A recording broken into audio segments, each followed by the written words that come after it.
सबको ज़कात देना पड़ेगा। ऐसा नहीं कि सीमांचल के मुसलमान कमज़ोर हैं ज़कात नहीं देंगे और केरला के मुसलमान या गुजरात के मुसलमान मालदार हैं ज़्यादा, वो ज़कात देंगे। अगर निसाब को सीमांचल का मुसलमान भी पहुंच जाता है और उसके पास गुजरात का मुसलमान भी निसाब को पहुंचता है तो सबके लिए एक ही ऑर्डर है, आतुज़ ज़कात, ज़कात अदा करो। ये है मुसावात। इस्लाम पर एतराज़ करने से पहले इस भेदभाव को दूर किया है। देखो दुनिया वालों, अगर तुमने अगर अंधभक्ति का चश्मा लगाया है तो उस चश्मे को उतार कर फेंको और देखो कुरान करीम का फरमान, अहादीस रसूल का पैगाम देखो। Equality before the Quran, all person all equal in the eyes of Allah almighty सुब्हानहू व तआला। अल्लाह के नज़र में सब बराबर हैं, चाहे वो जुम्मन मियाँ हो, ईमान अल्लाह पर है, चाहे वो प्रोफेसर हसीबुर रहमान हो, ईमान अल्लाह पर है। तो दोनों की कीमत, दोनों की फजीलत अल्लाह तबारक व तआला के नज़दीक उसके अमल से परखा जाएगा। मेरे हिंदू भाइयों, यह आपके ग्रंथों को चैलेंज करता है हमारा कुरान। आतुज़ ज़कात, अक़ीमुस्सला, सबके लिए बराबर ऑर्डर। आपके यहाँ ऐसा नहीं है। आपके यहाँ तो बड़े बड़े अपने गुरुओं ने तो उल्टे पुल्टे सीधे हिसाब कर रखे। कैसे?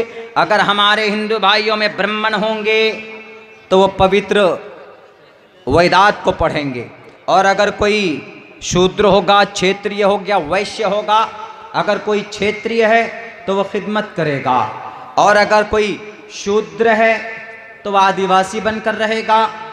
वो कभी मंदिर में नहीं जा सकता, कभी भी नहीं जा सकता। ये भेदभाव है। शूद्रो ब्रह्मण तामिति ब्रह्मणश्चैति शूद्रताम क्षेत्रियो याति वित्रत्वं विघाद्वीच्यम तथेच च स एक एवा त्रिपति परजानाम कथम पुनर्जाति कीर्ता पर भेदा। साफ लफ्जों में वैद कहता है कि यहाँ पर कोई आदमी बड़ा छोटा नहीं है, सबके सब बराबर हैं। अमल अगर अच्छा है तो एक गरीब आदमी भी मालदार के ऊपर, मालदार से बढ़ सकता है।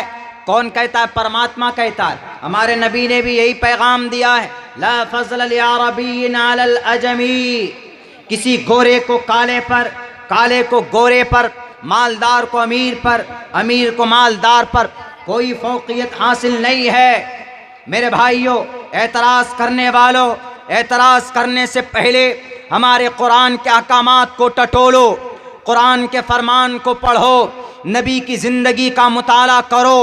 वहाँ पर तुम्हारी करंत मोहम्मद रसूलुल्लाह की ज़िंदगी के अंदर नज़र आएगी। सिर्फ अंधभक्त बनकर अनाप शनाप इश्कालात सवालात मत पैदा करो। देखो क्या बराबरी है, मकाम है, फजीलत है। इक्वल और पर्सन और इक्वल, सबके सब बराबर हैं। अगर बराबर नहीं होते तो कबीले कुरैश के, एक कुरैश कबीले के एक बेहतरीन ख़ानदान की एक औरत, फातिमा नाम की औरत, चोरी उसका पकड़ा जाता है। नबी पाक अलैहिस्सलाम के पास वह औरत हाजिर की जाती। आप अलैहिस्सलाम फरमान जारी करते, अस्सारिक़ु वस्सारिक़तु फ़क़्तऊ ऐदियहुमा, उस औरत का हाथ काट दो इसलिए कि उसने चोरी की है। तो फिर अल्लाह के नबी के पास वो कबीले वाले, वो ख़ानदान वाले, कबीले कुरैश के उस ख़ानदान के लोग पहुँचे कि अगर हमारी फ़ातिमा का हाथ काट दिया जाएगा तो हमारी नाक कटनी हो जाएगी, हमारी बेइज्जती और तौहीन हो जाएगी। इसलिए जाओ उसामा बिन ज़ैद को भेजो सिफारिश करने के लिए, नबी से कहें कि मोहम्मद आप उस औरत को माफ़ कर दीजिए, उसके हाथों को मत काटिए। जब उसामा बिन ज़ैद पहुँचते हैं मोहम्मद रसूलुल्लाह के पास तो आप अलैहिस्सलाम से कहते हैं, ये अल्लाह के नबी, ये औरत है, पहली बार गलती हुई है, आप इनको छोड़ दीजिए, आप इनको माफ़ कर दीजिए। दुनिया वालों, याद करना मेरे नबी का फरमान ये था कि उसामा बिन ज़ैद, मुझे बड़ा दुख हुआ जो तुम इसकी सिफारिश करने के लिए पहुंचे हो, एक गलत आदमी की तरफदारी करने पहुंचे हो, एक मुजरिम की तरफदारी करने पहुंचे हो। शर्म आनी चाहिए तुम्हें। क्या तुम्हें मालूम नहीं है दुनिया के अंदर बड़ी बड़ी कौमें तबाह कर दी गई। इसी तरीके पर गलत लोगों के पैरवी करने की बुनियाद पर तुम इस कौम को तबाह करना चाहते हो, तुम इस कौम को बर्बाद करना चाहते हो। जाओ तुम निकलो यहाँ से, मैं फैसला करूँगा।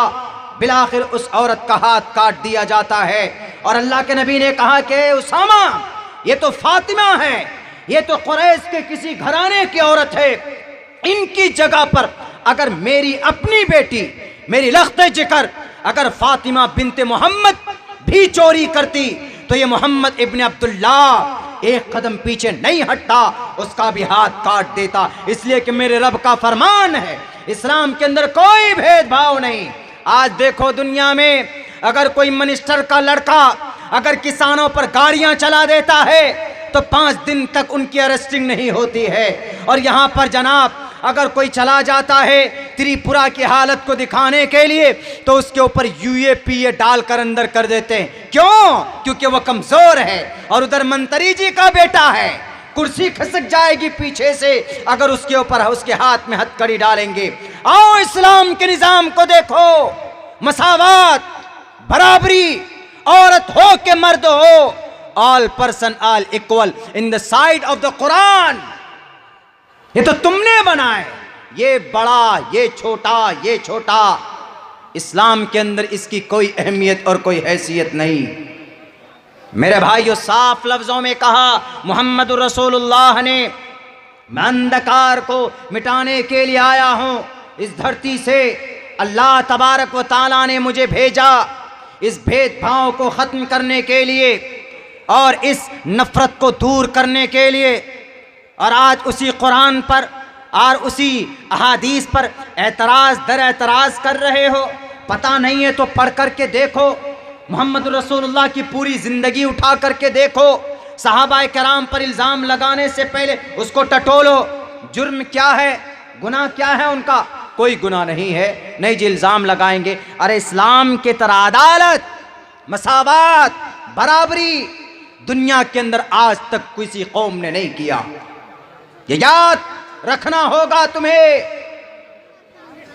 मालूम ना हो तो मालूम करना होगा। उठाओ तारीख पढ़कर, जब ईरान हजरत साद बिन अबी वक्कास रज़ियल्लाहु ताला अन्हु ईरान के गवर्नर बने, चूंकि हजरत साद ने ईरान को फतह किया था। हजरत साद ईरान के गवर्नर बनाए गए। हजरत साद ने जब देखा कि मैं गवर्नर बन चुका हूं तो उसके बाद उन्होंने अपने बॉडीगार्ड कायम किए, बॉडीगार्ड्स रखे कि लोग आएंगे तो पहले बॉडीगार्ड्स को पूछेंगे तब मुझसे मिलने आएंगे। हज़रत उमर फ़ारूक को पता चलता है, उस वक्त अमीरुल मोमिनीन, उस वक्त के खलीफा उमर फ़ारूक थे। हज़रत उमर फ़ारूक ने कहा कि साथ हज़रत बिलाल हबशी को एक चिट्ठी लिख कर देते, एक चिट्ठी, उस चिट्ठी को देते कि जाओ साद इब्न अबी वक्कास को दे देना। और सबसे पहले बिलाल, कौन थे बिलाल? काले कलोटे, कोई मंत्री के बेटे नहीं थे, कोई संतरी के बेटे नहीं थे, कोई मुखिया मिंबर का चहीता नहीं था। मुखिया जी आएंगे तो लीजिए कुर्सी, अब मुखिया जी के पास बैठ गए तो शान समझते हैं। अब मौलाना अब्दुल्ला के पास बैठ गए तो समझते हैं कि अरे किनके पास बैठ गए, मौलाना के पास। मौलाना नियामत है, मौलाना है तो मदरसा है, मौलाना रहेंगे तो मदरसे की आबियारी करेंगे। लाजिम मलजूम है, अगर मौलाना ख़त्म हो गए, उलमा ख़त्म हो गए तो मदरसे को कौन आबाद करेंगे? मदरसे ख़त्म हो जाएंगे, आपका कुरान ख़त्म हो जाएगा, आपका कुरान ख़त्म हो जाएगा, आपके अक़ीदे ख़त्म हो जाएंगे, आपका अक़ीदा ख़त्म हो जाएगा, आप अल्लाह से भी दूर हो जाओगे, आप फिर काफिर और मुशरिक बनकर मरोगे। ये पैगाम कुरान का। इसीलिए दुनियादार ओहदे पावर वाले की कोई फजीलत और कोई मकाम अल्लाह की नज़र में नहीं है, बल्कि अल्लाह की नज़र में अगर किसी के मकाम, किसी की फजीलत है तो उसके काम की वजह से। इसलिए बड़ी खूबसूरत अंदाज में इस मंत्र में समझाया। मैंने कई जगह कहा, शुद्रो ब्रह्मण तामिति ब्रह्मण चैति शुद्रताम छित्यो याति वितरत्वम विघादिविच्यम तथे चचा सैक एवात्र पति परजानाम कथम पुनर्जा तिकीर्ता प्रभेदः। साफ लफ्ज़ों में कहा कि हर आदमी को एक ही